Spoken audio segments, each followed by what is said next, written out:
দেখতে পাচ্ছি যে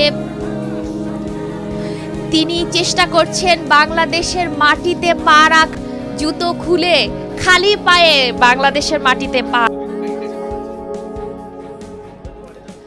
মাটির তিনি ছুঁয়ে দেখছেন নেতাকর্মীদের হাতে। স্পিকার তারেক রহমান আসবে, এই অচল বাংলাদেশ সচল হবে যেদিন তারেক। এই সংবিধানকে ব্যবহার করে বারবার মানুষের উপর অত্যাচার করা হয়েছে।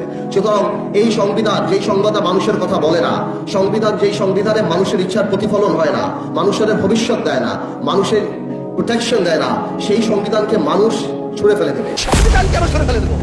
এই সংবিধান দিলে গাত্রদাহকের হবে।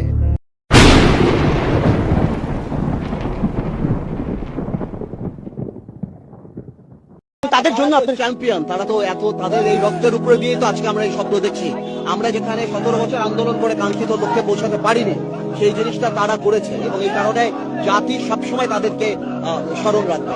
আপনারা 6 বলে 12 রান করেছেন, কিন্তু এর আগের 300 রান আমরা সবাই 6000 কোটি টাকা লোপাট। চেয়ারম্যানের নাম শেখ বাচ্চু।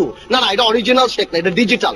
নতুন আসছে মানুষ, আওয়ামী লীগ ক্ষমতা আসার পর 3500 কোটি টাকা নিজের ভাইয়ের নামে 720 কোটি টাকা নিয়ে গিয়েছে। আমার সময় কম, নাহলে আমি আপনাকে কোম্পানির সব নাম বলতাম। 1700 কোটি টাকা, 765 কোটি টাকা, 679 কোটি টাকা, 621 কোটি টাকা, 201 কোটি টাকা, 182 কোটি টাকা, 97 কোটি টাকা। এগুলো আমাদের সংসদ সদস্য যারা, তাদের ঋণ রয়েছে মাননীয় স্পিকার।